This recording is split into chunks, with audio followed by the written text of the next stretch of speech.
ભારતમાં રાષ્ટ્રવાદના વિકાસ માટેના કારણો નીચે મુજબ હતા. રાજકીય એકતા અને વહીવટી સમાનતા, જેનાથી પ્રજામાં ભાવાત્મક એકતા જાગી. રાષ્ટ્રવાદ પ્રસાર પામ્યો. આર્થિક શોષણથી ખેડૂત, જમીનદાર, મજૂરોમાં સંઘ ભાવના જાગી. 19મી સદીમાં નવા ઉદ્યોગો અને મધ્યમ વર્ગે આર્થિક પરિવર્તનથી રાષ્ટ્રીય એકતા લાવવામાં મહત્વનો ભાગ ભજવ્યો. 19મી સદીના ઉત્તરાર્ધમાં ઝડપી વાહન વ્યવહાર અને સંદેશા વ્યવહારના સાધનોએ રાષ્ટ્રીય એકતા અને સાંસ્કૃતિક એકતા જાગૃત કરી. પાશ્ચાત્ય શિક્ષણથી લોકોને લોકશાહી, સ્વતંત્રતા, સમાનતા, રાષ્ટ્રવાદ વગેરે પ્રેરણા મળી. આ સમયે ભારતમાં પ્રાદેશિક ભાષામાં લખાયેલ વિવિધ સાહિત્યે રાષ્ટ્રીય ભાવના વિકસાવવામાં મહત્વનો ફાળો આપ્યો. વર્તમાનપત્રોના વિકાસે પ્રજાને વાણી અને વ્યક્તિ સ્વાતંત્ર્ય આપ્યું. ભારતના ભવ્ય અને ગૌરવશીલ વારસાનો પરિચય થતાં ભારતમાં રાષ્ટ્ર પ્રત્યે ગૌરવ અને ભાવના જાગૃત થઈ. 19મી સદીમાં થયેલા સામાજિક અને ધાર્મિક સુધારાની ચળવળોએ ભારતીય સમાજમાં રાષ્ટ્રીય ભાવના અને જાગૃતિ ફેલાવવામાં મહત્વનો ફાળો આપ્યો. મિત્રો, વેલેસ્લીએ મૈસૂરની તાકાત કચડી નાખી. હૈદરાબાદ અને અવધના મુસ્લિમ રાજ્યો પર રક્ષણના બહાને બ્રિટિશ અંકુશ સ્થાપી દીધો. વેલેસ્લીએ તાંજોર, સુરત અને કર્ણાટકના રાજ્યોનો વહીવટ હાથમાં લીધો અને મરાઠી સત્તાના કેન્દ્રો જેવા કે પૂના, ઇન્દોર, ગ્વાલિયર, નાગપુર વગેરેને મચમચાવી મૂક્યા. પેશવા અંગ્રેજોની સહાય પર આધાર રાખતો થાય તેવી પરિસ્થિતિનું નિર્માણ કર્યું. સિંધિયા પાસેથી દિલ્હીનો કબજો મેળવી લીધો. 1805 સુધીમાં ટીપુ સુલતાનને ખતમ કરી નાખ્યો. ત્યારબાદ લોર્ડ હેસ્ટિંગ્સે વેલેસ્લીનું વિસ્તાર કાર્ય આગળ વધાર્યું. તેણે અંગ્રેજોને હિંદમાં સર્વોપરી અને સર્વસત્તાધીશ બનાવી દીધા. વેલેસ્લીનું અધૂરું કાર્ય ડેલહાઉસીએ ખાલસા નીતિનો અમલ કરી રાજ્યવાદ વિસ્તારી પૂર્ણ કર્યું. મિત્રો, ડેલહાઉસીએ યુદ્ધો કરીને ગેરવહીવટના બહાના હેઠળ દેવા પેટે નાબૂદ કરી તેને દત્તક પુત્રનો અધિકાર નામંજૂર કરી હિંદના દેશી રાજ્યોને ખાલસા કરી બ્રિટિશ સામ્રાજ્યમાં જોડી દીધા. 1857નો સંગ્રામ અને રાષ્ટ્રીય જાગૃતિ. મિત્રો, સને 1857નો સંગ્રામ એ હિંદના ઇતિહાસમાં એક સીમાચિહ્ન રૂપ છે. તે સિપાઈઓના વિપ્લવથી સવિશેષ હતો. આ વિપ્લવે આગળ જતા સ્વાતંત્ર્ય સંગ્રામનું સ્વરૂપ ધારણ કર્યું, પણ બ્રિટિશ સરકારે અત્યાચારો આદરીને સંગ્રામકારીઓને કચડી નાખવાનો પ્રયત્ન કર્યો. જેમ જેમ અસંતોષ વધતો ગયો તેમ તેમ હિંદમાંથી બ્રિટિશ શાસનની નાબૂદી માટે હિંદી પ્રજા કટિબદ્ધ બનતી ગઈ. બ્રિટિશ સામ્રાજ્યવાદ અને રાજકીય એકતા. વિદ્યાર્થી મિત્રો, અંગ્રેજોએ ભારતભરમાં એક સરખી વહીવટી પદ્ધતિ, ન્યાય વ્યવસ્થા, લશ્કરી તંત્ર અને અંગ્રેજી ભાષાનો ઉપયોગ કર્યો. આ પરિબળો રાજકીય એકતા સ્થાપવામાં કારણભૂત બન્યા. આ રાજકીય એકતાએ રાષ્ટ્રવાદનો પ્રચાર કર્યો. વળી ખરાબ શાસકો જેમ કે વાઇસરોય લિટનના અન્યાયી કાયદાઓ અને પગલાંથી શિક્ષિત વર્ગ જાગૃત થયો. વાઇસરોય રિપનના ઉદાર શાસને હિંદમાં રાષ્ટ્રવાદને પ્રેરક બળ પૂરું પાડ્યું. તેમના સમયમાં ઇલ્બર્ટ બિલના વિરોધમાં યુરોપિયનોએ આંદોલન કર્યું, જેથી ભારતની રાષ્ટ્રીય વિચારધારા અને એકતાને તાકાત મળી. બંગભંગ આંદોલન અને સ્વદેશી ચળવળ. મિત્રો, વહીવટી કાર્યક્ષમના બહાના હેઠળ 1905માં વાઇસરોય કર્ઝને બંગાળાના ભાગલા પાડ્યા. શ્રી કૃષ્ણકુમાર મિત્રાએ તેમના અઠવાડિક સંજીવનીમાં બંગાળાના ભાગલાનો વિરોધ ઉગ્ર ભાષામાં વ્યક્ત કર્યો. મહારાજા જ્યોતિન્દ્ર મોહન ઠાકુરના મહેલમાં આગામી લડતના કાર્યક્રમોની વિચારણા કરવા એક સંમેલન મળ્યું. શ્રી ઠાકુરે પોતાની સહી સાથેનો બંગભંગ વિરોધ ઠરાવ વાઇસરોય કર્ઝનને અને હિન્દી વજીરને મોકલી આપ્યો. ફક્ત 2 મહિનાની અંદર જ પૂર્વ બંગાળ પ્રાંતમાં બંગભંગ વિરોધી 500 સભાઓ યોજાઈ. શ્રી સુરેન્દ્રનાથ બેનર્જીએ પોતાના બંગાળી છાપામાં એક મોટી અને ભયંકર આપત્તિ શીર્ષક દ્વારા પ્રજાની આંખ ખોલી નાખી. કોલકાતામાં સમજુ વર્ગે ભાગલાના વિરોધમાં સહી ઝુંબેશ સભા સરઘસો, પ્રવચનો અને દેખાવો શરૂ કર્યા. બીજી તરફ સ્વદેશી માલને ઉત્તેજન આપવા માટે વિદેશી માલના બહિષ્કાર માટેનું આંદોલન ઉગ્ર બનાવ્યું. 1 વર્ષ માટે રાષ્ટ્રીય શોકની જાહેરાત કરવામાં આવી. આંદોલન ચલાવવા મોટું ભંડોળ એકઠું કરાયું તેમજ એક સ્વયંસેવક દળની રચના કરવામાં આવી. 1905 7મી ઓગસ્ટે કોલકાતાના ટાઉન હોલમાં હાજર રહેલ લોકોએ બંગાળાના ભાગલા પ્રત્યે ઉગ્ર આક્રોશ વ્યક્ત કર્યો. શહેરના બધા જ બજારો બંધ રહ્યા. બંકિમચંદ્રનું આનંદ મઠ નવલકથાનું ગીત વંદે માતરમ ઠેર ઠેર ગુંજતું થયું અને રાષ્ટ્રીય એકતાનું પ્રતીક બન્યું. મિત્રો, સ્વદેશી ચળવળનું સ્વરૂપ.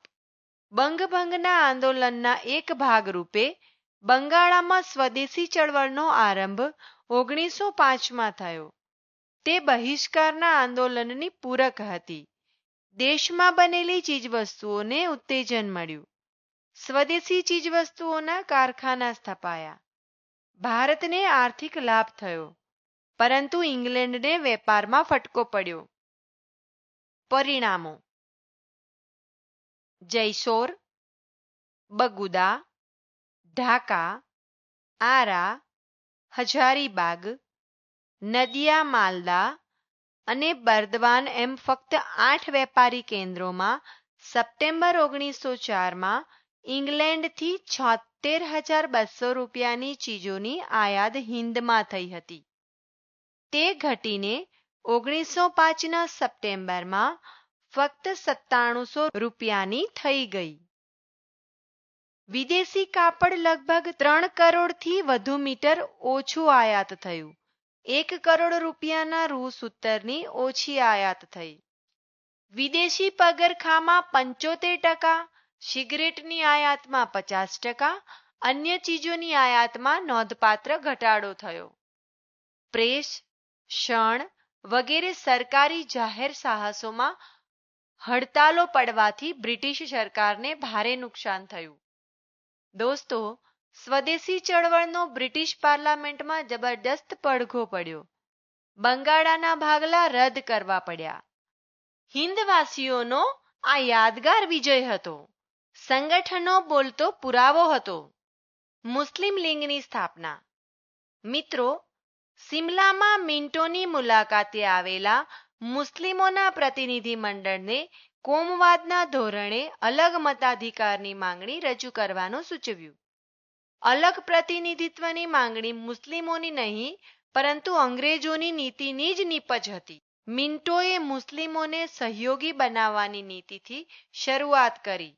તેથી કેટલાક વિદ્વાનો મિન્ટોને મુસ્લિમ કોમવાદના પિતા કહે છે. વાઇસરોય લોર્ડ મિન્ટો અને હિન્દી વજીર મોર્લેએ હિંદના રાષ્ટ્રવાદને કચડી નાખવા એક યોજના ઘડી. મુસ્લિમોનું એક પ્રતિનિધિ મંડળ સિમલામાં આવ્યું.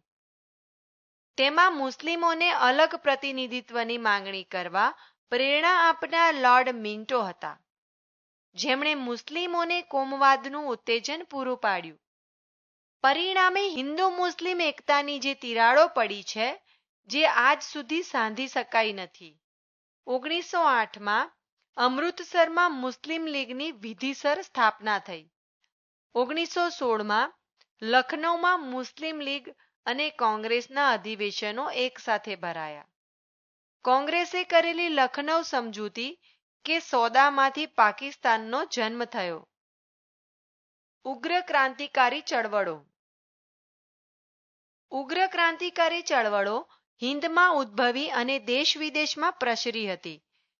સુરતના કોંગ્રેસ અધિવેશનમાં 1907 જહાલ અને મવાળ એમ બે જૂથ પડ્યા.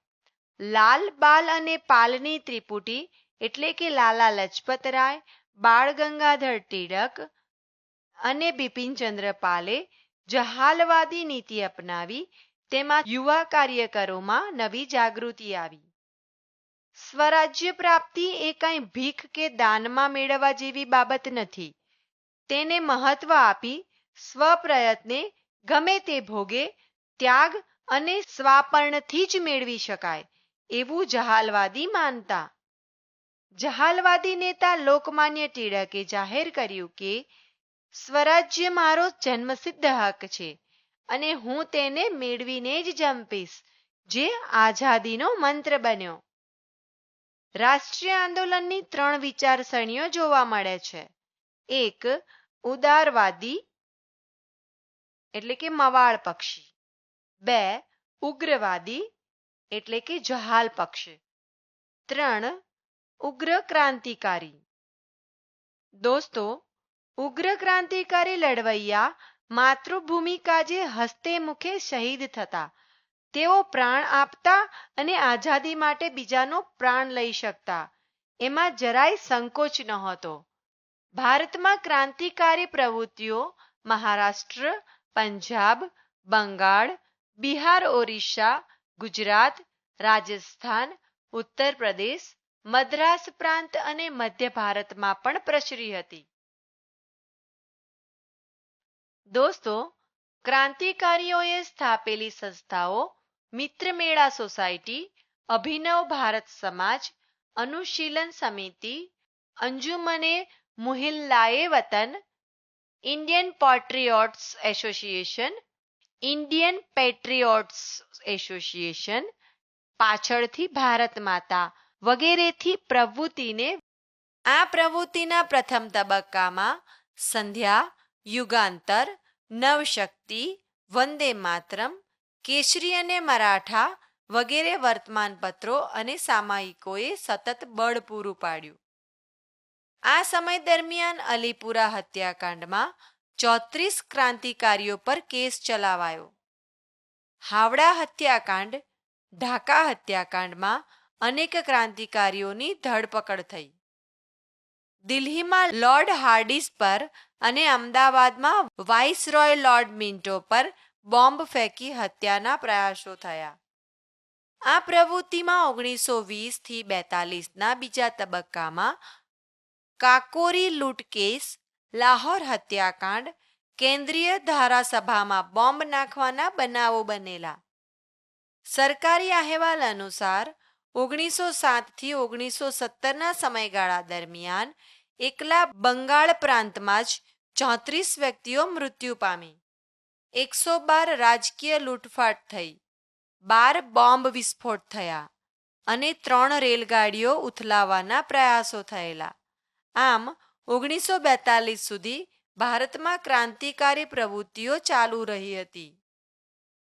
ગુજરાતમાં ઉગ્ર ક્રાંતિકારી ચળવળ. મિત્રો, ગુજરાતમાં સશસ્ત્ર ક્રાંતિની ભૂમિકા તૈયાર કરનાર સર્વપ્રથમ નેતા શ્રી અરવિંદ ઘોષ હતા. અરવિંદ ઘોષના ભાઈ બારિન્દ્રકુમાર ઘોષ હંમેશા આગળ રહેતા. શ્રી છોટુભાઈ અને શ્રી અંબુભાઈ પુરાણી જેવા સશક્ત સાથીઓ મળ્યા. નર્મદા કાંઠે સાકરિયા સ્વામી પણ મળ્યા. તેઓ ઝાંસીની રાણી સાથે સંગ્રામમાં હતા. આ બધાને સાથે રાખીને તેમણે વડોદરા, ચરોતર એટલે કે ખેડા, અમદાવાદ અને મહેસાણામાં મધ્યમ વર્ગના લોકોને ક્રાંતિનો ચસ્કો લગાડ્યો. શ્રી અરવિંદ ઘોષે ભગવાની મંદિર નામે પુસ્તકમાં ક્રાંતિની યોજના આલેખી. તેનો ગુજરાતીમાં અનુવાદ કર્યો. દોસ્તો, ક્રાંતિની યોજનાનો વિચાર ફેલાવવા માટે દેશી વનસ્પતિ દવાઓ, નહાવાનો સાબુ બનાવવાની રીત, કસરત, ગુલાબનો કિસ્સો, કાયદાનો સંગ્રહ વગેરે શીર્ષકોવાળી પુસ્તિકાઓ પ્રગટ કરાવી. નર્મદા કાંઠે રહેતા વિષ્ણુ ભાસ્કર બોલે, બેરિસ્ટર કેશવરામ દેશપાંડે અને શ્રી અરવિંદ એકબીજાના ગાઢ સંપર્કમાં આવતા ચાંદોદ કરનાલી પાસે ગંગનાથ વિદ્યાલયની સ્થાપના કરી, જેમાં છુપી રીતે ક્રાંતિકારી પ્રવૃત્તિઓ ચાલતી.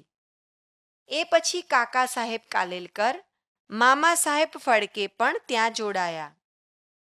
પુરાણી બંધુઓએ ચરોતરના મોહનલાલ પંડ્યા, ડુંગળી ચોર, નરસિંહભાઈ પટેલ, બેચરદાસ પંડિત, પૂજાભાઈ વકીલ, નવસારીના મનજી દેસાઈ, ગોડબોલે, નારાયણ રાવ, ગોવિંદરાવ પાનેદાર અને ડાહ્યાભાઈ લલ્લુભાઈ, અમદાવાદના ડૉક્ટર હરિપ્રસાદ દેસાઈ, બેરિસ્ટર જીવણલાલ, કૃપાશંકર, નડિયાદના ફૂલચંદ બાપુજી અને માધવપાલ ત્રિવેદી, સુરતના શિવગાંવકર,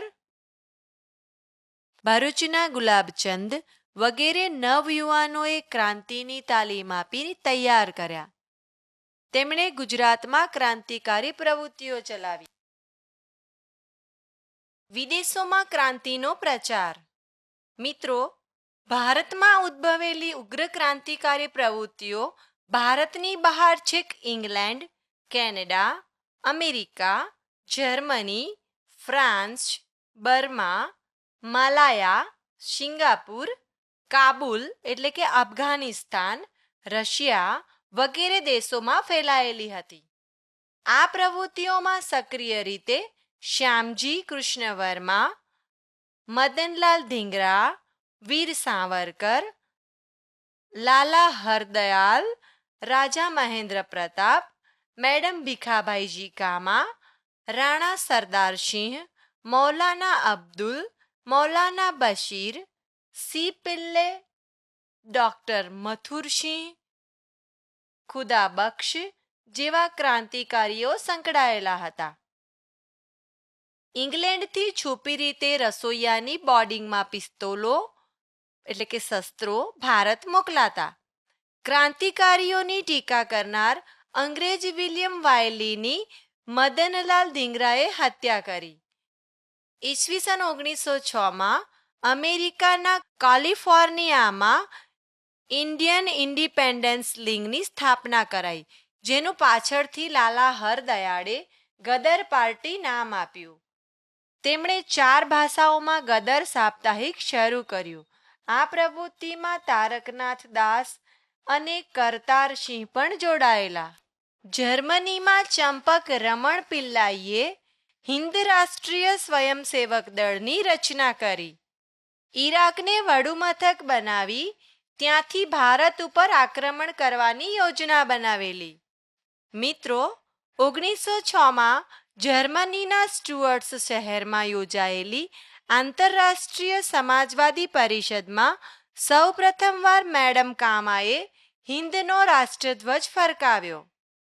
અફઘાનિસ્તાનમાં રાજા મહેન્દ્ર પ્રતાપના રાષ્ટ્રીય પ્રમુખ પદે કામચલાઉ સ્વતંત્ર સરકારની રચના થઈ, જેમાં બરકતુલ્લા, આબિદુલ્લા, મૌલાના બશીર, શમશેરસિંહ, ડૉક્ટર મથુરસિંહ વગેરે હતા. રાજા મહેન્દ્ર પ્રતાપે પોતાની સહીવાળી સોનાની પટ્ટી રશિયાના ઝારને મોકલાવેલી, જેમાં ઝારને ઇંગ્લેન્ડ સાથેના સંબંધો તોડી નાખવા જણાવેલું. રશિયાના ક્રાંતિવીર ટ્રોટસ્કીએ તો ભારતના ક્રાંતિકારીઓને બધી જ મદદ કરવા વચન આપ્યું હતું. બર્મામાં, મ્યાનમારમાં ક્રાંતિકારી સોહનલાલ પાઠકે ભારતીય સૈનિકોને બળવો કરવા પ્રેર્યા હતા.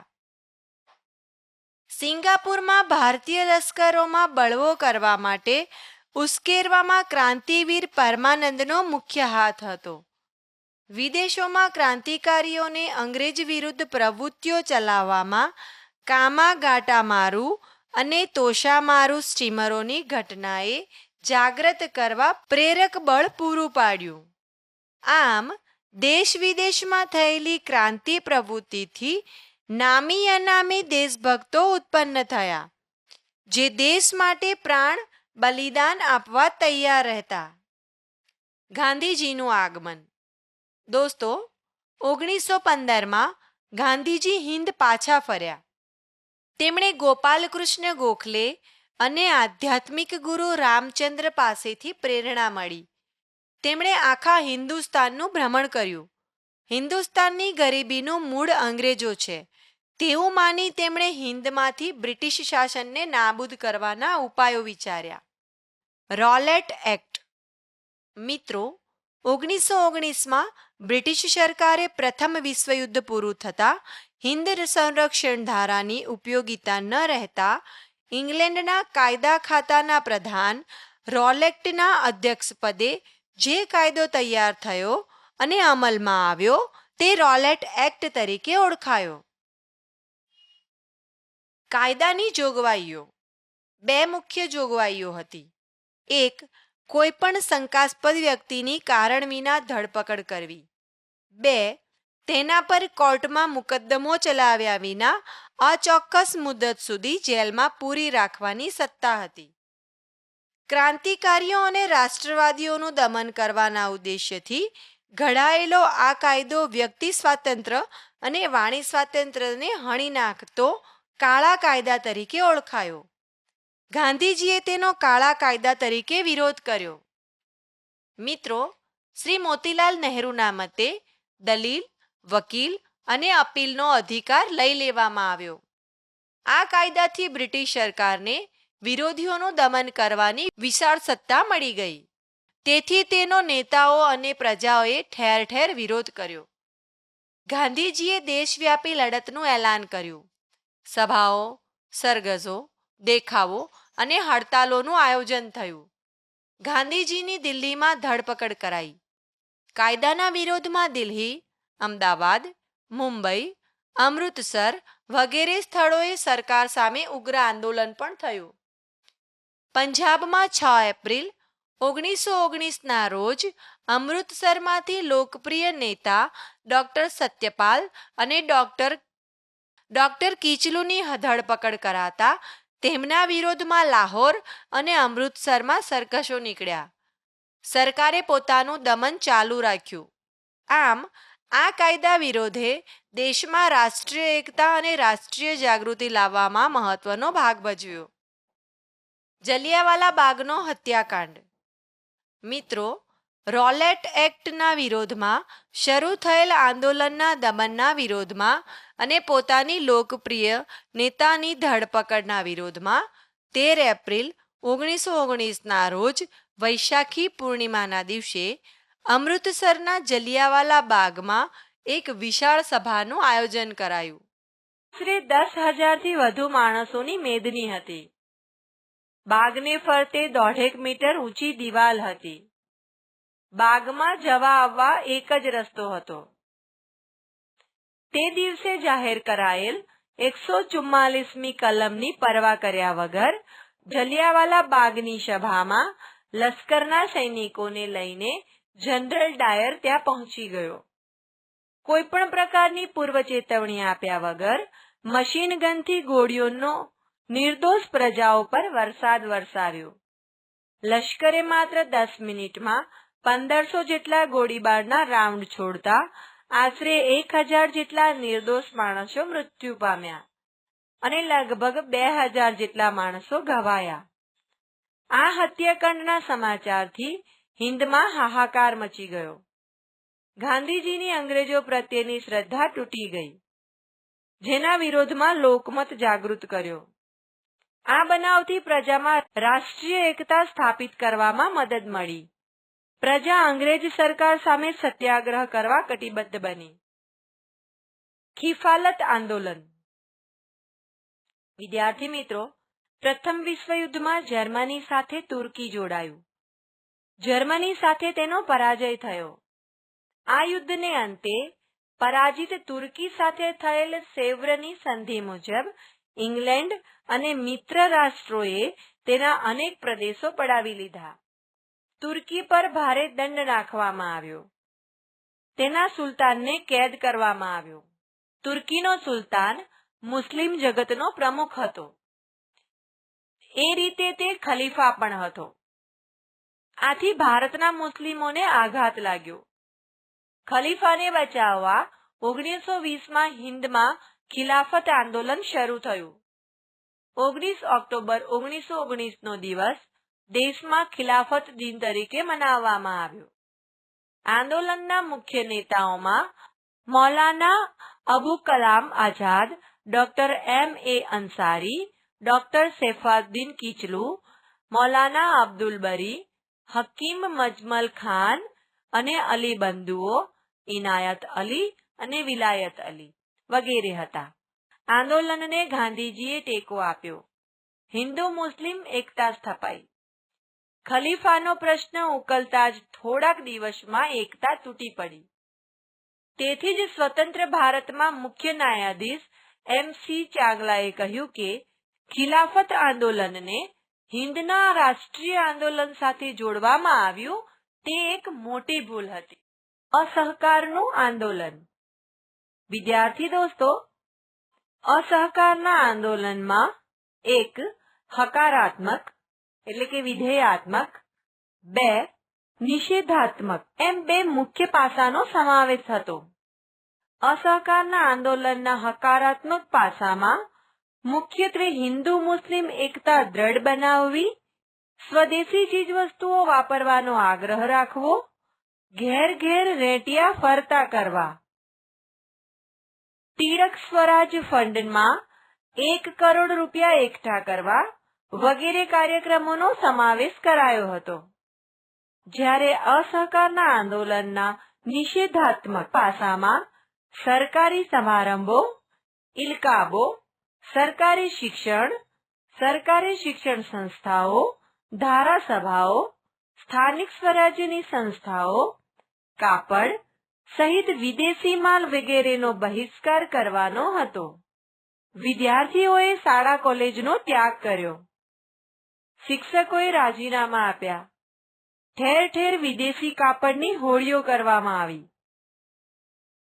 ગાંધીજી દ્વારા ઈસવીસન 1920માં અસહકારનું આંદોલન અહિંસક રીતે લડવાનું નક્કી કર્યું.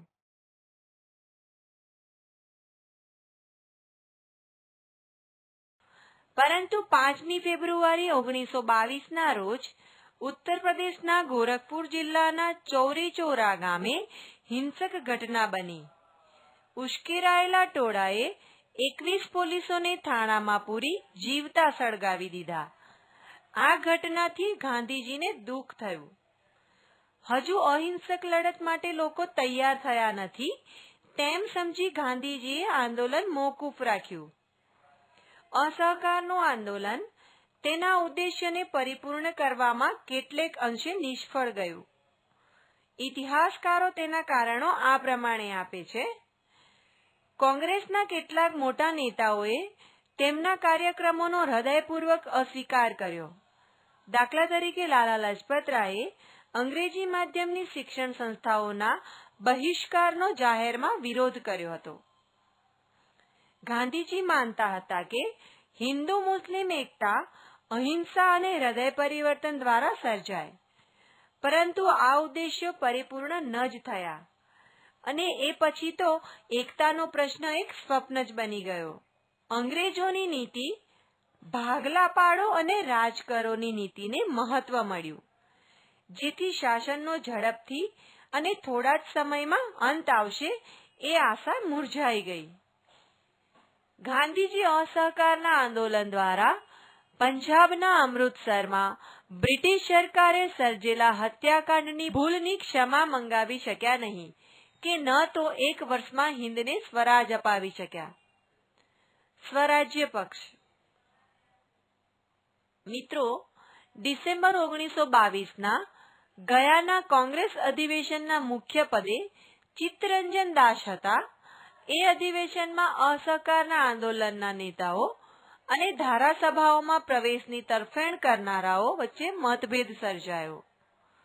ગાંધીજી, રાજગોપાલાચારી, રાજેન્દ્ર પ્રસાદ, વલ્લભભાઈ, અંસારી, કસ્તુરી રંગાધરનના જૂથે ધારાસભામાં ચૂંટણીઓ લડી પ્રવેશનો વિરોધ કર્યો અને ગાંધીજીએ ચીંધેલા રચનાત્મક કાર્યોમાં લાગી જવું જોઈએ તેવો આગ્રહ સેવ્યો. બીજી તરફ મોતીલાલ નહેરુ, ચિત્તરંજન દાસ, હકીમ અજમલ ખાન, વિઠ્ઠલભાઈ પટેલ ધારાસભામાં પ્રવેશી પ્રજામાં નવી ચેતના લાવવાનું અને સરકારી ખરડાઓ બજેટ નામંજૂર કરી પ્રજાના પ્રશ્નો તરફ બ્રિટિશ સરકારનું ધ્યાન ખેંચવાના મતના હતા. જેલમાંથી છૂટ્યા બાદ મતભેદ હોવા છતાં ગાંધીજીએ સ્વરાજ્ય પક્ષને પોતાનો કાર્યક્રમ અમલમાં મૂકવાની છૂટ આપી. માર્ચ 1923માં ચિત્તરંજન દાસ પંડિત મોતીલાલ નહેરુએ મળીને અલ્હાબાદના સંમેલનમાં સ્વરાજ્ય પક્ષની સ્થાપના કરી. મિત્રો, સ્વરાજ્ય પક્ષે નવેમ્બર 1923માં ધારાસભાની ચૂંટણીમાં ઝુકાવ્યું. કેન્દ્રીય ધારાસભા અને કેટલાક પ્રાંતોની ધારાસભામાં આ પક્ષના ઉમેદવારો ચૂંટાઈ આવતા સ્પષ્ટ બહુમતી મળી. કેન્દ્રીય ધારાસભામાં પક્ષના નેતા તરીકે મોતીલાલ નહેરુ અને બંગાળા પ્રાંતના નેતા તરીકે ચિત્તરંજન દાસની વરણી થઈ. સ્વરાજ્ય પક્ષે સરકારી અંદાજપત્રો અને ખરડાઓને નામંજૂર કરી સરકારી અન્યાયી નીતિ રીતિનો વિરોધ કર્યો તેમજ પ્રજાના પ્રશ્નો તરફ સરકારને ધ્યાન આપવાની ફરજ પડી. ધારાસભામાં આ પક્ષે શિસ્તબદ્ધ કામગીરી બજાવી. ઊંચી સંસદીય પ્રણાલીઓ સ્થાપી. ભારતમાં લોકોમાં લોકશાહી પદ્ધતિએ અને બંધારણીય રીતે શાસન ચલાવવાની ક્ષમતા છે એમ બ્રિટિશ સરકાર સામે સાબિત કરવું બતાવ્યું. આમ આવી સુંદર અને વ્યવસ્થિત કામગીરીને કારણે હિન્દનો શિક્ષિત વર્ગ સ્વરાજ્ય પક્ષ તરફ આકર્ષાયો. લોકોમાં રાષ્ટ્રીય જાગૃતિનો પુનઃસંચાર થયો. સ્વરાજ્ય પ્રાપ્તિને વધુ નજીક લાવવામાં આ પક્ષે ખૂબ અગત્યનો ભાગ ભજવ્યો. દોસ્તો, 1925માં ચિત્તરંજન દાસનું અવસાન થતાં સ્વરાજ્ય પક્ષ નિર્બળ બની ગયો.